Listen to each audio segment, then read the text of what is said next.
Hey world, it's your cousin Rosie, and in this video, we are making fried chicken for beginners. I've been reading the comments, and I see that a lot of y'all don't quite have fried chicken down, so I'm going to show you how to make it the most easy way possible. We're going to start off by washing the chicken. And as you see, I have some lemon wedges. I usually wash my chicken over the sink like I'm doing now in my strainer. This strainer can be bought from rosamayseasonings.com. I'm just going to scrub the wings that I'm using with the little lemon wedges, and I'm going to pluck any feathers that may be on the chicken, and then we're going to give the chicken a nice rinse, okay? Really easy. I like to wash my chicken. I always do, even if you don't see me do it on camera. It's just a step that I always do. We're going to use our Granny Secret Fried Chicken Seasoning by RosemarySeasonings.com. If you're not familiar with this seasoning brand, just FYI, it is my brand, y'all. So RosemarySeasonings.com, you can go ahead and get this seasoning. I'm going to I said that completely wrong, generously season the chicken, and then I'm going to massage the seasonings in. You want to make sure the seasonings are covering all surfaces of the chicken, and then you're going to cover the chicken and put it in the refrigerator overnight. You do not want bland chicken, y'all. You want to make sure the meat is seasoned too, not just the outside, okay? So the next day, you're going to remove that chicken out of the refrigerator and let it get to room temperature. While it's doing that, we're going to make our breading, okay? Oh, I'm about to say occur, but okay. And now we're gonna go ahead and season this. So this is just flour and our Grandma's Secret Fried Chicken recipe season from RosemarySeasons.com.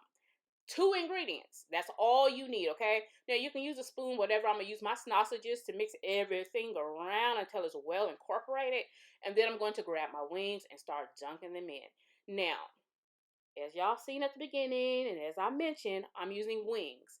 If you want to use a different piece, legs, thighs, necks, backs, whatever, you can totally do so, okay? This is just my favorite piece, okay?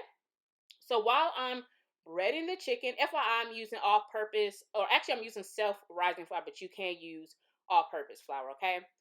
While this is happening, while we're breading, we have the oil being heated up. So once it's heated up, we can start adding in the wings, okay? And you want to make sure while you're doing this that you do not overcrowd the pan, because if you do that, the temperature will drop and the chicken will not cook evenly, okay? So don't overcrowd the pan. Take your time while frying. Don't get popped, or try not to get popped a lot. Okay, sometimes it's just, kind of hard not to get popped. But this right here is almost done. I like mine a little more golden brown, so I'm going to fry it some more. And once I'm done, I'm going to remove the chicken wings from this pan here. And I'm going to grab either a wire rack, or I'm going to grab a baked dish or plate, line it with paper towels, just like so. And I'm going to put my chicken in there, let it cool down until it's safe to eat. And that's it. Super easy. Don't forget, you can head over to my blog, iHeartRecipes.com, for the measurements, and you can get this seasoning from RosemarySeasonings.com. Okay? So go ahead, check it out, and don't forget to leave me a comment down below.